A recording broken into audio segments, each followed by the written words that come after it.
Hello viewers,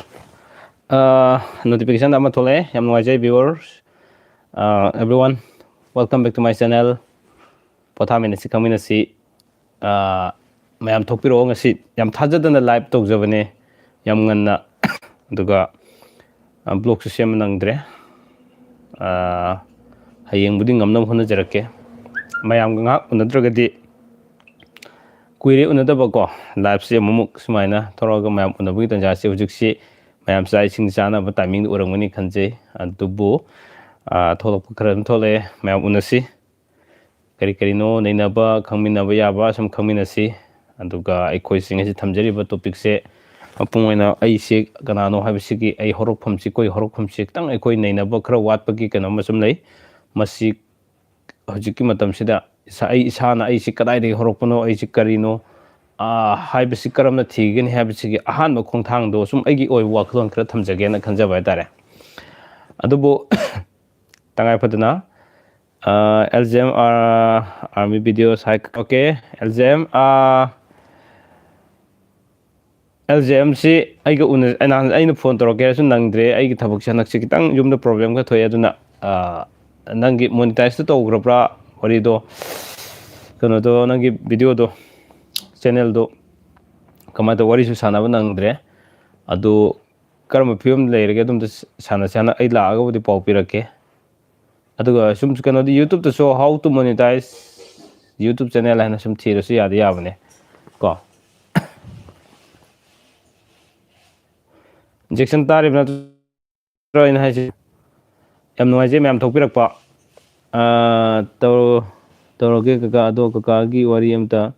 sananinge kari wari no wari sananinge pho okay chaksara bro santi kumba ai chaksa jadri ngasidi chaksu chaning daba ngatang live tharga matam si mayam lenmin si to bune okay aduna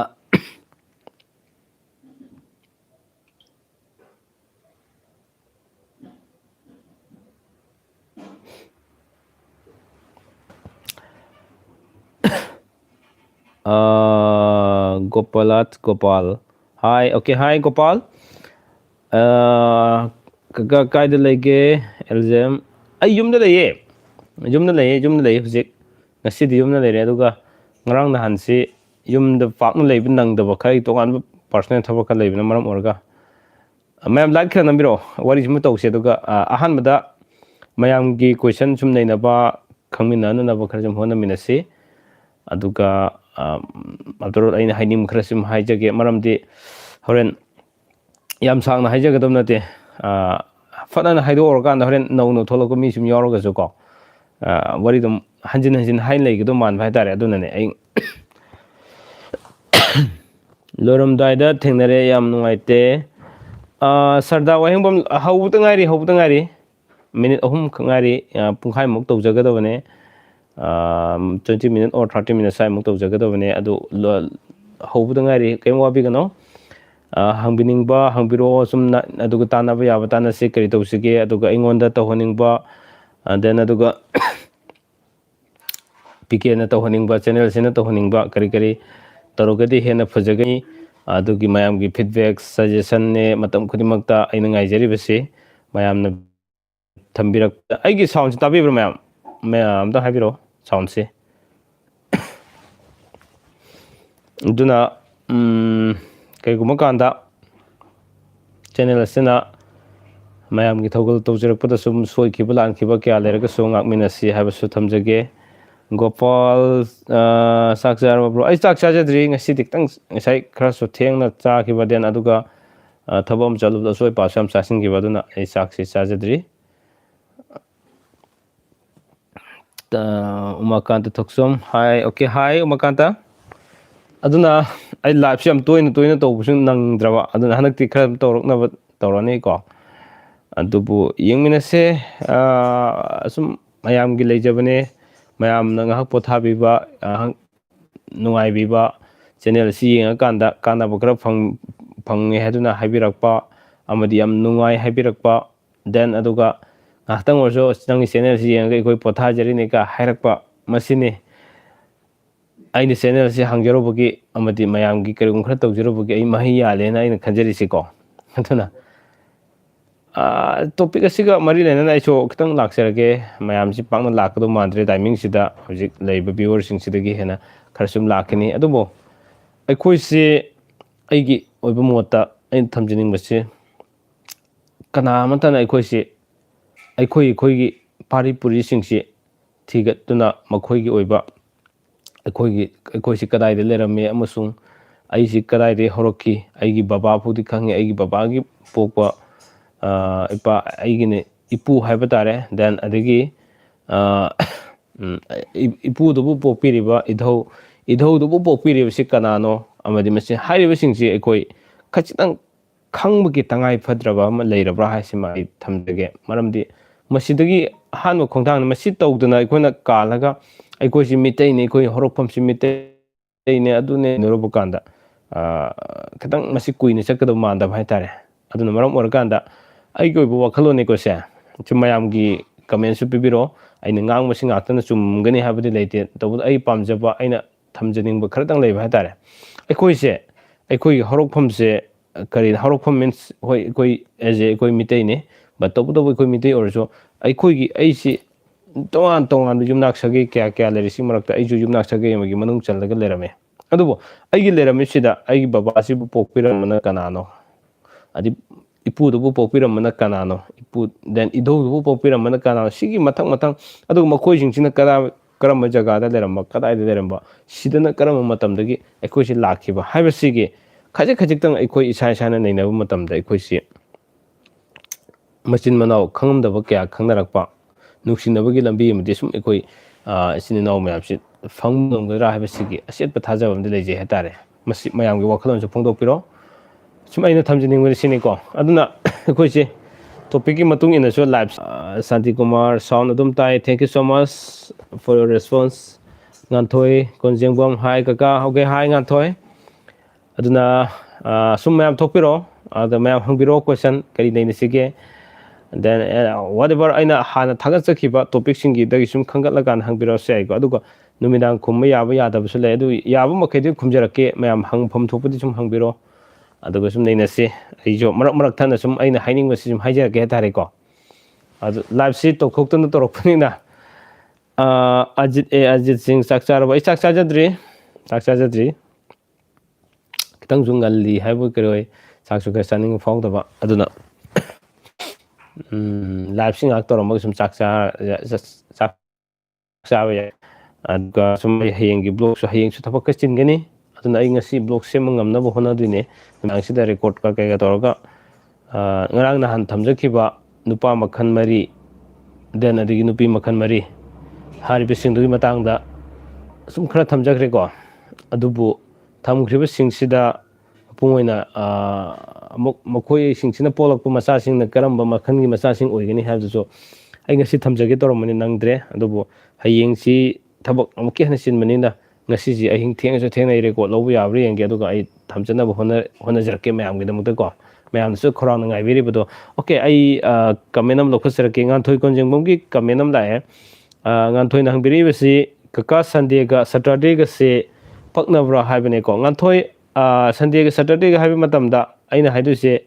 ꯏꯐ ꯀꯔꯤꯒꯨꯝꯕ ꯁꯇꯔꯗꯦꯁꯤꯅ ꯅꯨꯄꯥ ꯑꯣꯏꯔꯕ ꯑꯗꯨꯒ ꯁꯟꯗꯦꯁꯤꯅ ꯅꯨꯄꯤ ꯑꯣꯏꯔꯕ ꯑꯗꯨ ꯑꯣꯏꯔꯒꯗꯤ ꯄꯛꯅꯩ then ꯑꯗꯨꯒ ꯑꯣꯟ ꯗ ꯑꯅꯗꯔ hand ꯑꯩꯈꯣꯏꯒꯤ ꯍꯧꯖꯤꯛꯀꯤ ꯍꯥꯏꯔꯤꯕ ꯁꯟꯗꯦꯁꯤꯅ ꯀꯔꯤꯒꯨꯝꯕ ꯅꯨꯄꯤ ꯑꯣꯏꯔꯕ ꯁꯇꯔꯗꯦꯅ ꯅꯨꯄꯥ ꯑꯣꯏꯕ ꯇꯥꯔꯒꯗꯤ ꯃꯁꯤ ꯄꯛꯅꯗꯦ ꯑꯩ ꯑꯃꯨꯛꯀ ꯍꯥꯏꯖꯔꯛꯀꯦꯀꯣ ꯑꯩꯈꯣꯏꯒꯤ ꯍꯧꯖꯤꯛ ꯏꯔꯤꯁꯤ ꯁꯟꯗꯦꯅ ꯍꯥꯟꯅ ꯍꯥꯏꯕꯤꯔꯛꯄꯅꯦꯕ ꯁꯟꯗꯦꯒ ꯁꯇꯔꯗꯦꯒ ꯍꯥꯏꯕꯅꯦꯕ ꯏꯐ ꯀꯔꯤꯒꯨꯝꯕ ꯁꯟꯗꯦꯁꯤꯅ नुपा ओरबा सैटरडे सिना नुपी ओरगदी पक्नदे पक्नब खरा वाले बट तबदबो राष्ट्रीय पक्नरमगदी अमुक खरा फै हबसे थमजगे अदुगा नुपाना सैटरडे ओरबा नुपीना संडे ओरबा अदु ओरगदी याम पक्नै हबसे मसु थमजगे को ओके याम नुवाइजै गांथोय एनी डाउट लेरसु सुम हाइबिरो अदुगा मयामसु हंगबिरो ना सुम खंगमिनसि कोइ कोइ खंगमिनसि पोथामिनसि सी वखलोन थमजरिबने चैनल सिगी ममिंग से टाइटल से चैनल सिगी ममिंग से को थैंक यू कका ओके वेलकम गांथोय कंजेंगबम रवि थोक्सोम मैथै ओके रवि थोक्सोम मैथै नसु वा ꯃꯥꯅ ꯍꯪꯕꯤꯔꯛꯄꯁꯦ ꯑꯩ ꯁꯨꯝ ꯄꯥꯖꯔꯛꯀꯦꯀꯣ ꯑꯩꯈꯣꯏꯒꯤ ꯑꯩ ꯀꯩꯅꯣꯁꯤ ꯂꯣꯛꯁꯤ ꯐꯔꯨꯔꯕꯅꯦ ꯑꯩꯈꯣꯏꯒꯤ ꯋꯥꯡꯖꯤꯡꯗꯒꯤꯅ ꯂꯤꯂꯣꯡ ꯐꯥꯎꯕꯁꯤꯗ ꯂꯝꯕꯤ ꯄꯥꯛꯊꯣꯛꯄꯒꯤ ꯎꯐꯨꯟ ꯌꯥꯝ ꯆꯥꯏ ꯒꯥꯔꯤ ꯃꯆꯥ ꯊꯧꯔꯨꯕ ꯍꯥꯏꯇꯥꯔꯦ ꯑꯗꯨꯅ ꯈꯤꯇꯪ ꯎꯐꯨꯟ ꯈꯔ ꯆꯪꯈꯤꯕꯅꯅꯦ ꯑꯣꯀꯦ ꯑꯩ ꯄꯥꯖꯔꯒꯦ ꯔꯕꯤ ꯊꯧꯆꯣꯝꯁꯦ ꯔꯕꯤ ꯊꯧꯆꯣꯝ ꯑꯁꯦ ꯃꯩꯇꯩ ꯀꯀꯥ ꯅꯨꯄꯥꯅ ꯐ꯭ꯔꯥꯏꯗꯦ ꯅꯨꯄꯤꯅ ꯃꯟꯗꯦ ꯑꯣ ꯑꯁꯨꯃꯥꯏꯅ ꯅꯨꯄꯥ ꯅꯨꯄꯤ ꯍꯥꯏꯕꯤꯔꯛꯑꯗꯤ ꯌꯥꯝ ꯅꯨꯡꯉꯥꯏꯖꯒꯗꯕꯅꯦ ꯔꯕꯤꯅ ꯍꯪꯕꯤꯔꯤꯁꯤꯒꯨꯝꯅ ꯅꯨꯄꯥꯅ ꯐ꯭ꯔꯥꯏꯗꯦ ꯅꯨꯄꯤꯅ ꯃꯟꯗꯦ ꯐ꯭ꯔꯥꯏꯗꯦ ꯁꯦꯇꯔꯗꯦ ꯁꯟꯗꯦ ꯃꯟꯗꯦ ꯌꯥꯝꯅ ꯄꯛꯅꯕꯗ ꯑꯣꯏꯀꯣ ꯔꯕꯤ ꯌꯥꯝ ꯐꯩ ꯑꯖꯤꯠ ꯑꯖꯤꯠ ꯏꯃꯨꯡꯗ ꯁꯅꯥꯃꯍꯤ ꯂꯩꯃꯔꯦꯟꯒꯤ ꯂꯩꯕ ꯃꯑꯣꯡ ꯑꯃꯗꯤ ꯁꯅꯥꯃꯍꯤꯗ ꯃꯩ ꯀꯠꯄ ꯌꯥꯗꯕꯩ ꯃꯔꯝꯒ ꯑꯃꯠꯇ ꯍꯥꯏꯕꯤꯔꯛꯑꯗꯤ ꯌꯥꯝ ꯅꯨꯡꯉꯥꯏꯖꯒꯅꯤ ꯄ꯭ꯂꯤꯖ ꯑꯗꯨꯃꯗꯤ ꯑꯖꯤꯠ ꯑꯩ ꯕ꯭ꯂꯣꯛ ꯁꯦꯝꯒꯦ ꯍꯥꯏꯗꯨꯅ ꯍꯥꯟꯅꯁꯨ ꯍꯪꯕꯤꯔꯛꯈ꯭ꯔꯦꯀꯣ ꯑꯩ ꯕ꯭ꯂꯣꯛ ꯁꯦꯝꯒꯦ ꯍꯥꯏꯗꯨꯅ ꯃꯊꯪ ꯃꯊꯪ ꯄꯥꯏꯈꯠꯆꯔꯛꯄꯅꯤ ꯏꯀꯨꯏ ꯀꯨꯏꯗꯅ ꯌꯧꯔꯛꯑꯅꯤ ꯍꯥꯏꯇꯥꯔꯦ ꯑꯗꯨꯒꯤ ꯕ꯭ꯂꯣꯛꯇꯨꯁꯨ ꯑꯗꯨꯗ ꯑꯩ ꯃꯄꯨꯡ ꯐꯥꯅ ꯊꯝꯖꯔꯛꯀꯦ ꯋꯥꯔꯧꯕꯤꯕ ꯌꯥꯗꯦꯀꯣ ꯍꯥꯏꯗꯤ ꯑꯩꯅ ꯕ꯭ꯂꯣꯛ ꯁꯦꯝꯒꯦꯅꯁꯨ ꯊꯝꯖꯕꯅꯤꯅ ꯑꯁꯤꯗ ꯂꯥꯏꯚꯁꯤꯗꯗꯤ ꯃꯌꯥꯝ ꯌꯦꯡꯅꯕꯒꯤ ꯆꯥꯡꯁꯤ खितंग वाले हाइतारे टॉपिक से अदुमकनी हाइना थमजखिबा नतबनिना अदुना हयेंग मयाम हानसु थंबिगिबसिंग अइन लौखस असिदा हाइख्रेना लौखलखिदब तारगदि अमुसु नुवाइतेदनको अदु सोइन अइ याम थुना ब्लॉग से सेमजरके वरौबिबि यार सॉरी वरौबिनो मथंगी लौखजगिको हेरामनी सिंह गीता पाबियु क्लास क्लास वाती वाली लेक्चर खरा तपथबिको हेरामनी ताकपिरेबदो अइगी फनबनी हाइना इसुम लौजगे अदुबु गीता खक पारगा अइना लेक्चर तौबु यानी हाइबसुसु हाइबिगनो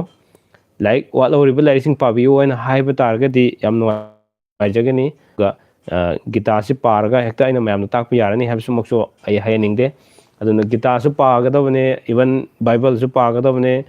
देन अदु कुरान सु पागदबने लोइना पारग करी हाइरी हाइबदो अदुम खंगबो खिता अदु मयामना पाबिखो हाइरपा तारगदि खितंग नुवाइजगदबने एनिमे अदु अइ फनब हाइबिरकबने Heramani thank you so much for comment अइ याम नुवाइजिको अदु अइ तपथदबा हाइबसे याम लाना सु लौबिखिनो अइना थमजिनिंगबदे अइ लेक्चर सु नते देन अदुगा अइगिदि खजितंग खंगबदो अइना लाना सुम थम लेबि नतबंगा अइना फोंदोकचरे हारकांदा मयामना सुमाइना हाइबिरेसि तौना अइना ngangsingak फने चुंगनी हाइबा नते अदुबो अवातपा लेरमसु कई लेरमसु अदुदा सिसु सि यंग सिसि यंग मयामना हाइबिरगा पुन्ना खंगमिनबगी अखोय मयाम खंगमिनबगी तंजादो थंबा पामजबा सि वखलोन खक्तने लेजबसिको अइ यामना खंगे हेरे हाइदुना हाइजबो मते होय एंगोनदिसु हेन हाइबिरमगनी हेरामनी याम नुवाइजै कमेंट थबिरकवा मतुंगदसु सिगुम खरा सुम थमिरो याय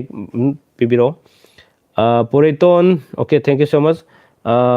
लक्कीकांत सगोल सेम को लक्कीकांत सगोल सेम ना हाइरिसे कका नुपाना थर्सडे नुपीना सैटरडे गी खंगजनिंगी Thursday Saturday Thursday Friday Saturday Thursday Friday Saturday Thursday Friday Saturday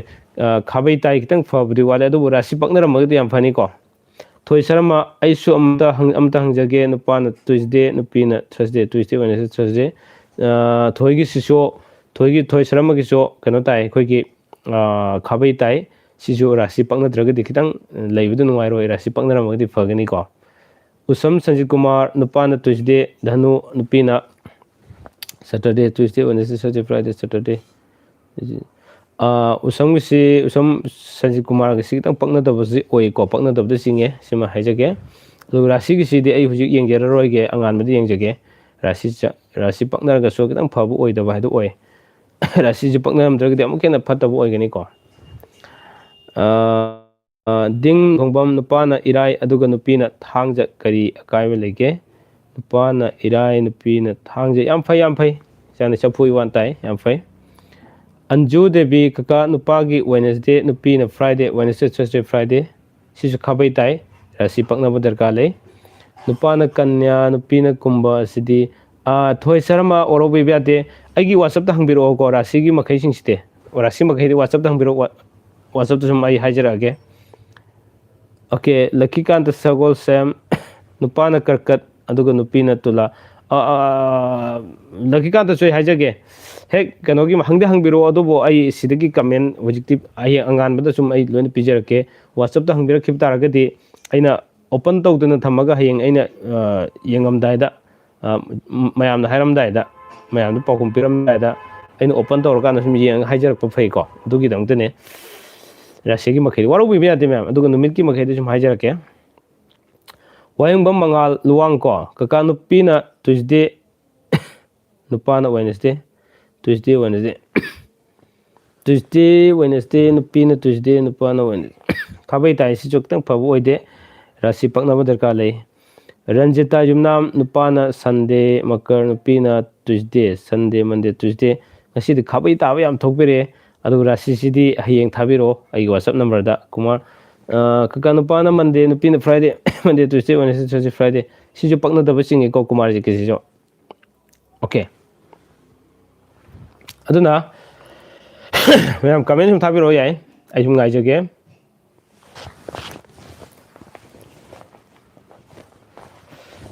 ꯍꯥꯏꯅꯤꯡꯕ ꯀꯌꯥ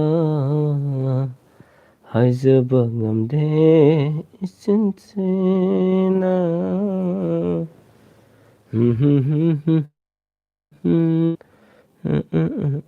ꯑꯗꯨꯗꯤ ꯄ꯭ꯔꯤꯌꯥ ꯅꯨꯡꯊꯧꯖꯝ ꯀꯀꯥ ꯅꯨꯄꯥꯅ ꯁꯦꯇꯔꯗꯦ ꯅꯨꯄꯤꯅ ꯐ꯭ꯔꯥꯏꯗꯦ ꯐ꯭ꯔꯥꯏꯗꯦ ꯁꯦꯇꯔꯗꯦ ꯁꯤꯁꯨ ꯈꯥꯕꯩ ꯇꯥꯏ ꯔꯥꯁꯤ ꯄꯛꯅꯕ ꯗꯔꯀꯥꯔ ꯂꯩ ꯉꯁꯤꯁꯤ ꯈꯥꯕꯩ ꯇꯥꯕ ꯌꯥꯝꯅ ꯍꯪꯕꯤꯔꯛꯑꯦ ꯉꯁꯤꯗꯤ ꯑꯣꯀꯦ ꯃꯈꯥ ꯉꯥꯏꯒꯦ ꯑꯗꯨꯒ ꯀꯀꯥ ꯅꯨꯄꯤꯅ ꯅꯨꯄꯤ ꯅꯨꯄꯥ ꯑꯅꯤꯃꯛ ꯊꯔꯁꯗꯦ ꯑꯗꯨꯁꯨ ꯑꯐꯕ ꯑꯣꯏꯗꯦ ꯔꯥꯁꯤ ꯄꯛꯅꯕ ꯗꯔꯀꯥꯔ ꯂꯩ ꯏꯟꯗꯤꯕꯔꯄꯨꯛ ꯍꯥꯏꯕ ꯅꯨꯄꯥꯅ ꯅꯤꯡꯊꯧꯀꯥꯕ ꯅꯨꯄꯤꯅ ꯏꯔꯥꯏ ꯅꯤꯡꯊꯧꯀꯥꯕ ꯃꯀꯣꯛ ꯌꯨꯝꯁꯤ ꯆꯤꯟ ꯏꯔꯥꯏ ꯑꯁꯤꯁꯨ ꯑꯐꯕ ꯑꯣꯏꯗꯦ ꯉꯁꯤꯗꯤ ꯆꯐꯨ ꯉꯥꯛꯇ ꯇꯥꯕ ꯑꯗꯨ ꯈꯥꯕꯩ ꯇꯥꯕ ꯐꯠꯇꯕ ꯉꯥꯛꯇ ꯑꯌꯥꯝꯕ ꯍꯪꯕꯤꯔꯛꯑꯦ ꯑꯗꯨ ꯐꯠꯇꯦ ꯍꯥꯏꯗꯨꯅ ꯅꯤꯡꯍꯟꯅꯕꯤꯒꯅꯣ ꯏꯁꯣꯔꯗꯤ ꯈꯨꯔꯨꯝꯃꯒ ꯑꯩꯈꯣꯏꯗ ꯃꯪꯒꯣꯜ ꯄꯤꯕꯤꯔꯛꯄꯅꯤ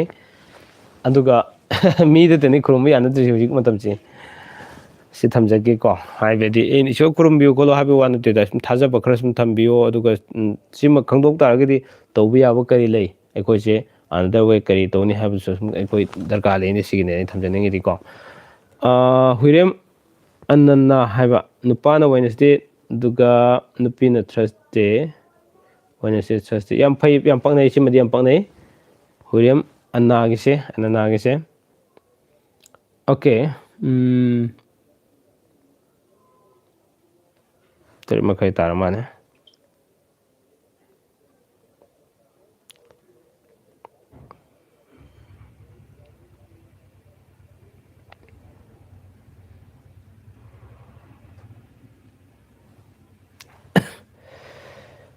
ꯑꯣꯀꯦ ꯁꯤꯂꯥ ꯁꯥꯄꯝ ꯅꯨꯄꯥꯅ ꯇꯨꯏꯁꯗꯦ ꯑꯗꯨꯒ ꯅꯨꯄꯤꯅ ꯁꯦꯇꯔꯗꯦ ꯇꯨꯏꯁꯗꯦ ꯋꯦꯅꯁꯗꯦ ꯊꯔꯁꯗꯦ ꯐ꯭ꯔꯥꯏꯗꯦ ꯁꯦꯇꯔꯗꯦ ꯈꯤꯇꯪ ꯑꯐꯕ ꯑꯣꯏꯗꯦ ꯁꯤꯁꯨ ꯂꯤꯟꯊꯣꯏ ꯇꯣꯡꯕ꯭ꯔꯝ ꯐ꯭ꯔꯥꯏꯗꯦ ꯅꯨꯄꯤꯁꯨ ꯅꯨꯄꯥꯁꯨ ꯀꯔꯤ ꯅꯨꯄꯥ ꯅꯨꯄꯤ ꯐ꯭ꯔꯥꯏꯗꯦ ꯃꯁꯤꯛ ꯆꯐꯨ ꯉꯥꯛꯇ ꯇꯥꯏ ꯈꯤꯇꯪ ꯑꯐꯕ ꯋꯥꯠꯂꯤꯀꯣ ꯏꯅꯥꯎꯕꯤ ꯊꯣꯛꯆꯣꯝ ꯁꯥꯔ ꯅꯨꯄꯥꯅ ꯁꯟꯗꯦ ꯅꯨꯄꯤꯅ ꯃꯟꯗꯦ ꯁꯟꯗꯦ ꯃꯟꯗꯦ ꯌꯥꯝ ꯐꯩ ꯄꯛꯅꯩ ꯊꯦꯝꯕꯤ ꯑꯕꯨꯖꯝ ꯀꯀꯥ ꯅꯨꯄꯥꯅ ꯁꯟꯗꯦ ꯅꯨꯄꯤꯅ ꯐ꯭ꯔꯥꯏꯗꯦ ꯁꯟꯗꯦ ꯃꯟꯗꯦ ꯇꯨꯏꯁꯗꯦ ꯋꯦꯅꯁꯗꯦ ꯊꯔꯁꯗꯦ ꯐ꯭ꯔꯥꯏꯗꯦ ꯄꯛꯅꯩ ꯄꯛꯅꯕ ꯑꯣꯏ ꯁꯤꯁꯨ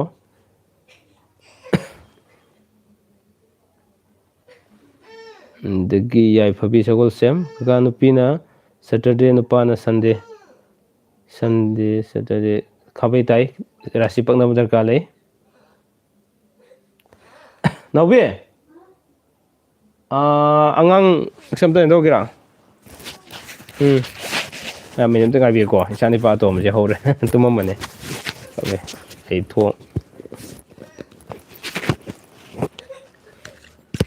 minute one second. Bravo.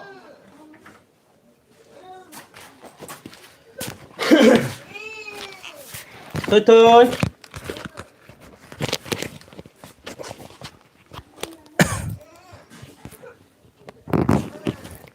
Okay.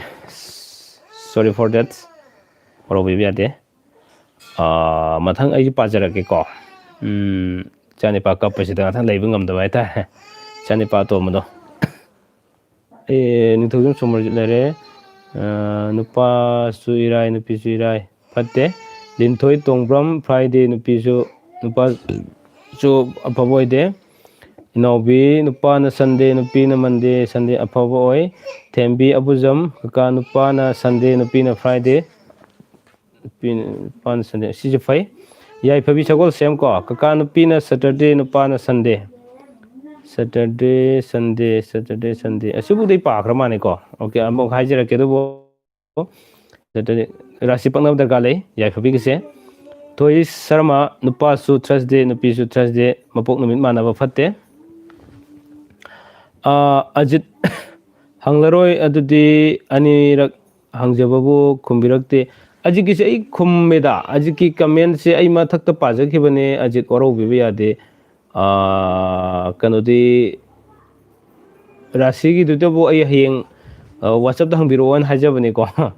hurem anna nupana Wednesday nupina Monday Wednesday Thursday Friday Saturday Sunday Monday pangnai loitong Sarjubala Devi nupana Thursday nupina Tuesday ko Thursday Friday Saturday Sunday Monday Tuesday pangnai kanglai pak reaction se YouTube channel ama orangdo male oromagadi asum subscribe to jerke nupina Monday nupana Tuesday kano to bunda kale rasi pangna bunda kale ko Mani Okram good evening mayam okay good evening ai site ke so Mani Okram ibemsa habam hairi adagi ding nong thongbam nupana Wednesday nupina thangja Wednesday Thursday Friday Saturday Sunday Wednesday Thursday Friday Saturday pangnai adagi Anju Devi kakagi WhatsApp number laite okay ai hajarke rasi gi makai sin WhatsApp to hangbiro ko ai WhatsApp hajarke number ma'am ibio 700598396 amuka hajarke 700598396 kanano amtang ibiraga di nuajani comment so ma'am ubinaba soraga so yum hajarke okay Japan takelambam Japan nupana Wednesday nupina Monday habako Mila Singha hi okay then jai phabi sagol sem kaka nupagi rasi na kanya aduga nupi gi na karkat orabadi rasi gi dung sai hijabdu nei WhatsApp ta hangbiro na adun ai number bijabdu ko ji angan mada hayeng angan mada yeng jage to bune dugini okay then ngan thoi kon jengbam ko nupana Saturday nupina Tuesday Saturday Sunday Monday Tuesday paknai bulu ningthaujam tamu nupina nomajing nupana sagol sen irai thangja nomajing paknai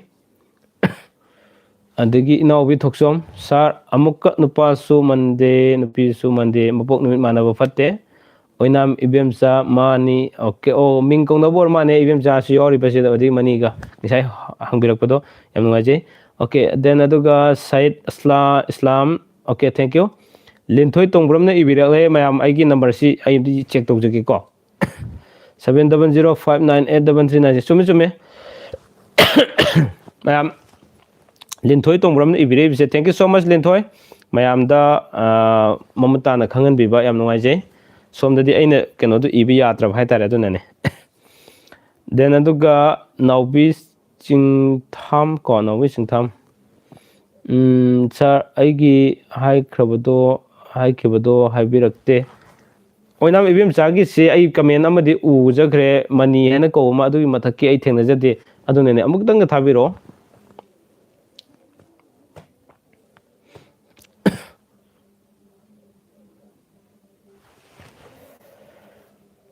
ho kumcha kaya kyangdagi sinang bunga saba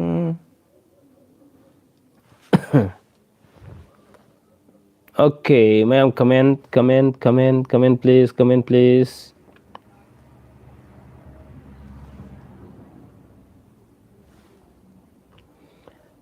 mutum romi metei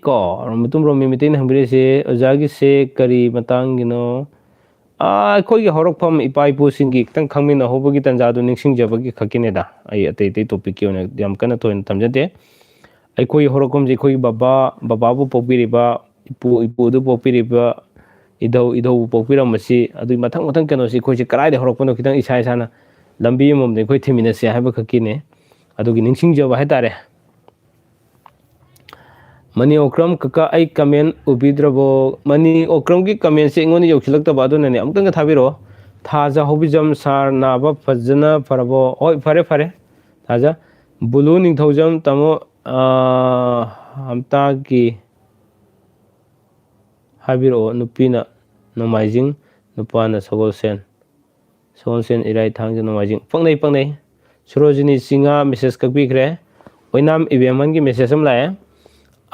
ꯁꯣꯔꯤ ꯑꯣꯏꯅꯥꯝ ꯏꯕꯦꯝꯆꯥ ꯍꯥꯏꯕ ꯁꯣꯔꯤ ꯅꯨꯄꯥꯅ Tuesday ꯅꯨꯄꯤꯅ Thursday Tuesday Wednesday Thursday ꯈꯥꯕꯩ ꯇꯥꯏ ꯔꯥꯁꯤ ꯄꯛꯅꯕ ꯗꯔꯀꯥꯔ ꯂꯩ okay ꯌꯥꯏꯐꯕꯤ ꯁꯒꯣꯜꯁꯦꯝꯁꯦ ꯀꯀꯥ ꯋꯥꯆꯞ ꯅꯝꯕꯔꯗꯨ ꯑꯃꯨꯛꯇꯒ ꯍꯥꯏꯕꯤꯔꯛꯑꯗꯤ ꯌꯥꯝ ꯅꯨꯡꯉꯥꯏꯖꯒꯅꯤ ꯍꯣꯏ ꯌꯥꯏꯐꯕꯤ ꯑꯩ ꯁꯤꯗ ꯏꯖꯔꯛꯀꯦ ꯑꯩ ꯀꯃꯦꯟ ꯑꯣꯏꯅ ꯊꯣꯛꯍꯜꯂꯛꯀꯦ ꯍꯧꯖꯤꯛ ꯑꯃꯁꯨ ꯉꯥꯏꯍꯥꯛꯀꯤ ꯃꯃꯥꯡꯗ ꯏꯈ꯭ꯔꯕꯅꯤꯀꯣ ꯀꯩꯅꯣꯗꯣ ꯑꯩ ꯁꯤꯗ ꯐꯣꯟ ꯑꯃꯗꯒꯤ ꯁꯨꯝ ꯀꯃꯦꯟꯗꯣ ꯏꯖꯔꯛꯑꯒꯦ ꯍꯥꯏꯕꯨꯗꯤ ꯍꯥꯏꯔꯛꯀꯦ 700-59-833-96 ꯍꯥꯏꯕꯀꯣ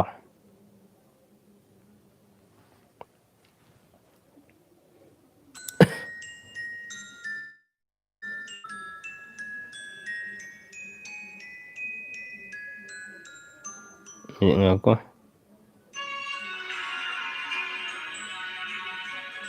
700-59-833-96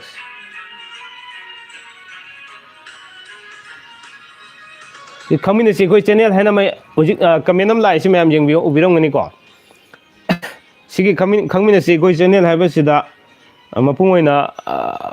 ꯃꯁꯤ ꯑꯩꯒꯤ ꯑꯅꯤꯁꯨꯕ ꯆꯦꯅꯦꯜꯅꯦ ꯁꯤꯁꯨ ꯃꯌꯥꯝ ꯁꯕꯁꯀ꯭ꯔꯥꯏꯕ ꯇꯧꯕꯤꯌꯣ ꯁꯤꯗ ꯄꯤꯖꯔꯤꯕ ꯅꯝꯕꯔꯁꯦ ꯑꯩꯒꯤ ꯅꯝꯕꯔꯅꯦ ꯁꯤꯗ ꯋꯥꯠꯑꯦꯕꯔ ꯃꯌꯥꯝꯅ ꯁꯨꯝ ꯇꯥꯟꯅꯅꯤꯡꯕ ꯀꯩ ꯇꯧꯁꯤꯒꯦ ꯁꯨꯝ ꯍꯪꯕꯤꯔꯛꯑꯣ ꯌꯥꯏꯐꯕꯤ ꯌꯥꯔꯅꯤꯀꯣ ꯑꯩ ꯀꯩꯅꯣ ꯊꯥꯖꯔꯕꯅꯦ ꯗꯦꯟ ꯑꯗꯨꯒ ꯄ꯭ꯔꯦꯃꯤꯂꯥ ꯁꯤꯡꯍꯥ ꯁꯦꯇꯔꯗꯦꯒ ꯁꯟꯗꯦꯒꯁꯦ ꯆꯥꯟꯅꯕ꯭ꯔꯣ ꯅꯨꯄꯥꯅ ꯁꯟꯗꯦ ꯆꯥꯅꯕ ꯈꯤꯇꯪ ꯋꯥꯠꯂꯦ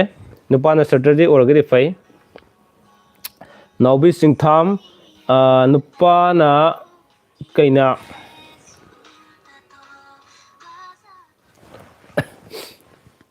ꯑꯣꯀꯦ ꯁꯥꯎꯟ ꯈꯤꯇꯪ ꯂꯩꯊꯔꯝꯕꯅꯦ ꯅꯥꯎꯕꯤ ꯆꯤꯡꯊꯥꯡꯒꯤꯁꯦ ꯅꯨꯄꯥꯅ ꯑꯣꯏꯔꯗꯤ ꯆꯥꯟꯅꯗꯕꯅꯤ ꯅꯨꯄꯤꯅ ꯋꯔꯅꯟ ꯍꯦꯟꯕ ꯐꯠꯇꯕꯅꯤ okay thank you so much then ꯑꯗꯨꯒ ꯇꯥꯃꯣ ꯅꯨꯄꯥꯅ ꯊꯔꯁꯗꯦ ꯅꯨꯄꯤꯅ ꯋꯦꯅꯁꯗꯦ ꯁꯤꯁꯨ ꯄꯛꯅꯕ ꯈꯤꯇꯪ ꯋꯥꯠꯂꯦ ꯑꯣꯏꯅꯥꯝ ꯏꯕꯦꯝꯆꯥ ꯍꯥꯏꯕꯁꯤꯗ ꯋꯤ ꯍꯥꯏꯕ ꯑꯃ ꯍꯥꯏꯕꯤꯔꯛꯑꯦ ꯑꯩ ꯒ꯭ꯌꯥꯟ ꯇꯥꯖꯗ꯭ꯔꯦ ꯄ꯭रिꯌꯥꯡꯀꯥ ꯊꯣꯡꯒꯥꯝ ꯃꯦꯁꯦꯖ ꯀꯛꯄꯤꯈ꯭ꯔꯦ ꯊꯥꯖ ꯍꯧꯕꯤꯖꯝ ꯁꯥꯔ ꯅꯨꯄꯥꯒꯤꯅ ꯕ꯭ꯔꯤꯖ ꯅꯨꯄꯤꯒꯤꯅ ꯀꯔꯀꯠ ꯑꯅꯤꯁꯦ ꯄꯛꯅꯕ꯭ꯔꯣ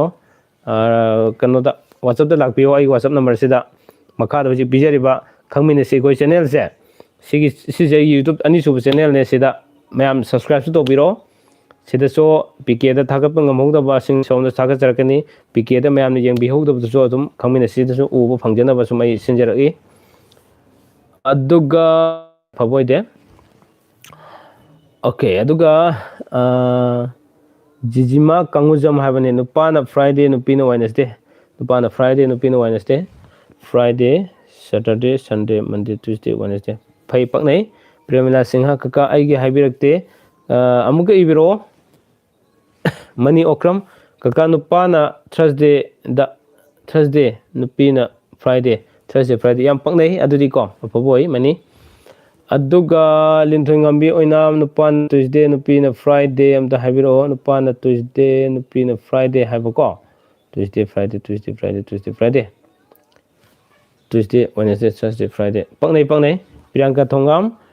ꯅꯨꯄꯤꯅ ꯅꯣꯡꯃꯥꯏꯖꯤꯡ ꯅꯨꯄꯥꯅ ꯏꯔꯥꯏ ꯊꯥꯡꯖ ꯅꯣꯡꯃꯥꯏꯖꯤꯡ ꯈꯥꯕꯩ ꯇꯥꯏ ꯔꯥꯁꯤ ꯄꯛꯅꯕ ꯗꯔꯀꯥꯔ ꯂꯩ ꯑꯕꯨꯡ ꯃꯩꯇꯩ ꯅꯨꯄꯥꯅ ꯊꯔꯁꯗꯦ ꯅꯨꯄꯤꯅ ꯋꯦꯅꯁꯗꯦ ꯈꯥꯕꯩ ꯇꯥꯏ ꯁꯤꯁꯨ ꯔꯥꯁꯤ ꯄꯛꯅꯕ ꯗꯔꯀꯥꯔ ꯂꯩ ꯗꯤꯡ ꯅꯣꯡ ꯅꯣꯡꯊꯣꯡꯕꯝ ꯅꯨꯃꯤꯠ ꯄꯛꯅꯔꯗꯤ ꯔꯥꯁꯤ ꯄꯛꯅꯗ꯭ꯔꯁꯨ ꯌꯥꯕ꯭ꯔꯣ ꯑꯗꯨꯑꯣꯏꯗꯤ ꯈꯔ ꯁꯨꯝ ꯌꯥꯏ ख्वाई मरो से नुमित पकनबदुने को युमखाइबम 306 नुपा संडे अदुगा नुपीना ट्यूसडे संडे मंडे ट्यूसडे खाबै ताइ सिसो राशि पकनब दरकार लै या यांगोय सना मैते याम्बा वक्सिंग की नोंग पानबा नुमित सी मिते सही होबा नुमित नि हाई सिबो नोंग पानबा चैरावबा नि हाइना करम बना सुमगदा बना सजीबो की नोंग पानबना सुमदेने वक्सिंग द सुमदे कोई मिते की ओनदी को अदुगा मेरा जाओ लाइसम सारगा अमुक्ता उनजनिंगी पाव फाउना से सुम आइगी नंबर तो पाव फाउना से करी लेगे तो हाना पाव फाउना से को सुम मैमना कॉल तौरक पाइगी नंग टाइम ओरगदि सुम आई ने अदुदा फो इन नंग द्रगदि एंगोन याम चिल्लबने तो सुम पाव फाउना से यानी द नाउ बी थोक्सम सार नुपाना थर्सडे अदुगा नुपीना सैटरडे थर्सडे फ्राइडे सैटरडे सिजु खाबै ताइ राशि पकना दरकार लै लेम कुमुक्सम ना हाइबिरि से कोई नुपादा मंडे नुपीना वेडनेसडे मंडे ट्यूसडे वेडनेसडे खाबै ताइ अबुंग मिते मेसेज का क्रेमनी ओक्रम मेसेज का पि क्रे नांग मैरकपम मोमोजा इराई पकनाब्रो पकनदे राशि माना नुमित मानाबो फत्ते सरिया मोरांगथेम नुपाना संडे नुपीना फ्राइडे पकनै अदुगा वाहेंगबम रोनिता को वाहेंग रोनिता नुपीना संडे नुपाना थर्सडे फ्राइडे सैटरडे संडे पकनै देन अदुगा मनी ओक्रम कका थागतसरी thank you so much welcome then अदुगा मकुमान नुपाना ट्यूसडे नुपीना Saturday Tuesday Wednesday Thursday Friday Saturday फत्ते अदुगा लिंथोइंगंबी ओइना राशिना नुपाना मिथुन ओके राशि से पाजारोगे व्हाट्सएप लापिरो Prem Okram hi okay hi मरोप देन अदुगा प्रीतम वाहेंगबम नुपीना संडे नुपाना Tuesday Tuesday Wednesday Thursday Friday Saturday Sunday पकनै यांगोय सना मैते नुपाना सगोलसेन नुपीना थांगजा सगोलसेन इराई थांगजा खाबै ताइ साक्षाद्री चागे तौरे थबम चलो सुंगा सानिंग दन लेबने मरुप प्रेम अबुजम राधाकांता सारा नुपाना सैटरडे नुपीना सैटरडे संडे मंडे ट्यूसडे पकनै नंद सगोल सेम नुपाना मेस नुपीना तुला ओके नंद सगोल सेम राशि की व्हाट्सएप हंगिरो प्रीतम वाहेंगम थागतसरी कका okay welcome नुपाना Sagol same नुपीना लेवको Sagol same Irai थांगजा नोमाजिंग दगा लेवको पकनै याम पकना बोय रोसिबिना नारोइबम नुपाना थर्सडे नुपीना सैटरडे को नुपाना थर्सडे नुपीना सैटरडे थर्सडे फ्राइडे सैटरडे खाबै ताइ याइफबी चनु कका नुपा सु नुपी सु सगोलसेन मपोक नुमित मानबा फत्ते मेरेजाव लाइसम सैटरडे अनिमक मानबा मपोक नुमित मानबा फत्ते रेशन वाइकम मेसेज गाइड मांगरे ओके थर्सडे मपोक नुमित मानबा फत्ते सिंगलेन केसांग ककागी नंबर पिरो आई नंबर हाइजखरबने अमुक इजरके आई कनो आई फोन अमदा सुम फोन अमदगी कमेंट सुम ताहलागे को 7005983396 मैम कमेंट अम उबिरमगनी खंगमिनसी कोई चैनल है को अदुदि यावरिबे सी चैनल जो आई एनी सब चैनल सुम मैम सब्सक्राइब तोबिरो असिदा हारिबे चैनल सिदा आई पिजरिबे नंबर से 7005983396 सिदा सुम पाव फाबिरो यानी सिंगलेन केसाम यानी को इफ्रांसा याम कुइना उरुद्रे ब्रो से हो नंगी दबदुनने यांगोइसना मैतै याम्बा यंबिरि से करमननो ngak अखोइसु हाइनिंग कमाइना तौबनो करमबनो आई ज्ञान ताद्रे यांगोइसना हाइबिरि सिजो याइफबि चनु कका मपोक तिनबसे अहन सिंगनदि फै हाइनै kay maram phate bano chafu ngak ta ba te haibne da ado rasi pakna dragdi phata ba sum naibne pakna radi fa ne siju ko sarla murang the pa na Wednesday no pi na Monday Wednesday Thursday Friday Saturday Sunday Monday paknai aina ai blog om lei gimnam teng yeng bio sapu iwan khawi se ga baina ko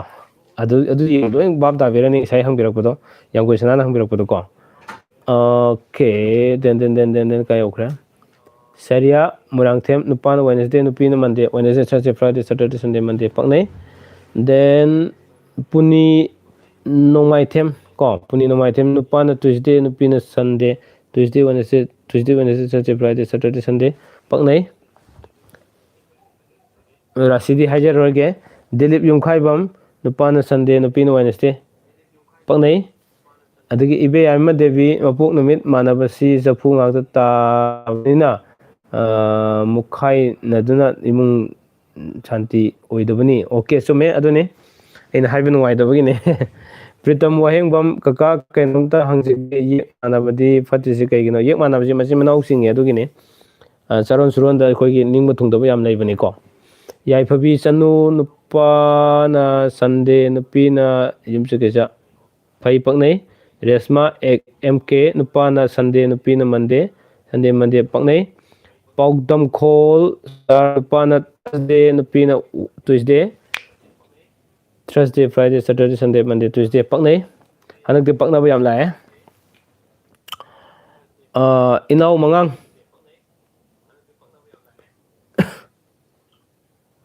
nupa na Thursday nupi na Friday paknai okay oinam Boris Sunday nupa nupi Thursday quite fatta boy simadi ko sapu ngak ta ba fatta boy Rana Songtham nupa na Tuesday nupi na Sunday sorry nupi na Saturday Tuesday Wednesday Thursday Friday Saturday Tuesday Wednesday Thursday Friday Saturday pakna then yangoi sna mai te yamba se kai lam dei no kubak mai yengba su haibro yamba se ai herok ta gine yam kana hayede ai hajaroige khara sum haije ke then aduga nungsi thoibo wa nupa na sawalse nupin thangja sawalsin irai thangja khabai tai pritam wai kho sorry wahengbam kaka thagachari welcome tom soibam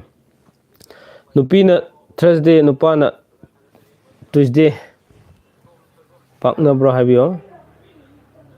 Thursday ga Tuesday Wednesday Thursday khabai tai rasi pakna darka lei okay then mathang da aina thamjaning se kara okay lemba khumuk samgi ko jumban minri ba na pido blood group manarati kai baleke blood group mana thoina kai balete adugi di aduga magi kano hoi manada budi phawne blood group si ko oinam Boris kayam toba adagi Navachandra Sagol Sem nupa na Sunday nupi na Saturday pakna bo oide mutum romi meitai nupa na Sunday kakta kre parengi pablo jinga kakre message ingo puyam nupa na Friday nupi na Thursday haiba ko nupa na Friday nupi pakna de rasi pakna darka lei lem kumuksam nupa na kumbha rasi ki sidi ai haijabudune pajarorege WhatsApp ta lakbiro yaragadi nongma lage yamba aigi kupang ma yamte yim hoi tana se pau phone se yumdadi pakna lei mi na nate ko adu pau phone se Singlen Kesam kaka nupa na Monday nupi na Wednesday Monday Tuesday Wednesday pakna bo wale Yumkhaibam 306 Oja nupa na Singha nupi na okay rasi si WhatsApp number da lakpiro Tom Soibam kaka nupi na Thursday nupa na Tuesday Wednesday Thursday khabai tai rasi pakna darka lei then oinam Boris karkat nupi na kaina yare sima then aduga ngan thoi yumnam nupa na Wednesday nupi na Friday Wednesday Thursday Friday khabai tai mutum romi ngasai ka khibdu male nupa na Saturday nupi na Monday Saturday Sunday Monday khabai tai Edison Waikom Kaka Rasifol Maramda Kara Kangjiningi Rasifol Ayum Tagasavane then aduga Priyanka Thongam Kabai Tabase Kedo Imu Kabai Karasan Okaina Bikra Levine Manem Mamo Yam Kana Sainaba Tokan Banatraga Akoi missing and Nuxina Kram Toka Levene Rasi Manaragadi Magani Pana Luen Taza Bokulim Tambigani Aduga Priyanka Thongam okay Dilip Yumkaibam Masana Paga Mapaga Mapok Manavsi Kari Kaige to the Kai Diadugidi Puni no maitem Rasigi have say Kari Kaivage Rasigi have say Kari Kaivage continuing it over Angan with the hijack it over Adunane. Then Aduga Chinglen Kesam Brogi Ming Kaikoge I come short away him hijabane I block him hijabane Navasandra Sagol Sam Nupagi Rasi Mitun Pig okay Yarasima Tamjarage Aduga Oinam Boris Rasi Paknabro Tamodo Saputai Sapuni Mukta Fatiko Tom Soibam Kakabit Tabsi Lona Tabsi Asipang Kali Asia Hajabador Abuzum Abung Toijam Habako I Patrokte unsubscribe Tore Nangi friend today Oro Biro okay Isai Wakane I'm going to comment lag pushing the Jum Pajari Aduga I comment lag I'm going to tar York of Siam Yawe City it's in every Eigee I Kakinatana laptop criminal in Topane Aduga comment Paraktin unsubscribe to have to show some Isagi Pamane Ayadom Yamkana Tamjaroge I subscribe to what the Todote Mayam Tabiraga Kayum Crab Pangbiba Kanabra Lobiba Adu name Pamjavadi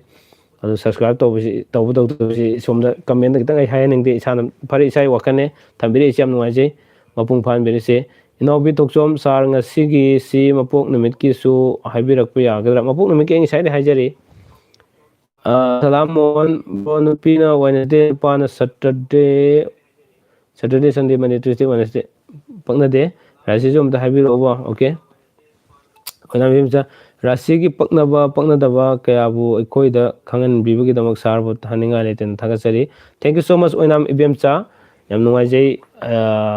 Domuso Amasung Mayamaso, Lapsi the Lapidu Mapung Pan Bibamadi, Koi Kangminawit and Jama Minaduna, Karima Wakalna Matosiko, Owen Malap Minarivasi, Mapung Pan Paminarivasing, Punamokuso, I Namkale and the Tagasab Punuk Tamjage, Amasung Oinam Ibem Sabs Tagasari. Lembo Yumnam Nupana Thursday Nupina Sunday, Thursday, Friday, Saturday, Sunday. Oinam Boris Tamugi WhatsApp number Habiro Amuka Mamang to Tamjagram Nikamenda Amuka Hajarake 700-59-83396 Amuka Hajarake 700-59-83396 Kavi Tabado on talk by Yaro Auto Karagan Nupi Topum Sinbaduni Pangno Bima Sandy Kumar Bro Net Chape Aisra okay Dai the Talor Lupana Singer okay Rasi Mayam I Pijariba number Adudasum Mayam Tabiro Makataba I near Sikitang Noidre and tension jage I was up to some Kumjarake Mayam Hangwinning Bukurimaking do Tang Krang and the Torisi I Krasang at Ogan Kazavinedo Upaletre okay. Ngasigi live stream sida lakbiriba mapung phan biriba khudima ngam khaileten thagasari aduga mayamna ai WhatsApp ta comment thabirak matamda ming nei mapung phana phajan ibiro maramdi aingonda sum chanarak pa ke am yaw do sunate sum yaw eduna maram orka na sum thamjabani ko ai comment si am lae mayam waro bibya de kamatang no khosaramge khabe tawdo on thokbu yaro ai habani ko ke number bijagrabane Yam Brasi Namita Pagna Yam Pagna Yanati Kainaro. Okay. Sarbu Matam Sang Namayang Visabato Bungambo View. Thank you so much, Oinam Ibemsa. Okay, ma'am. I losing Jargetin number Amta Pibiramo. Okay. Ho Pijarke 700-59-83396. Amuka Hajarke 700-59-833-96.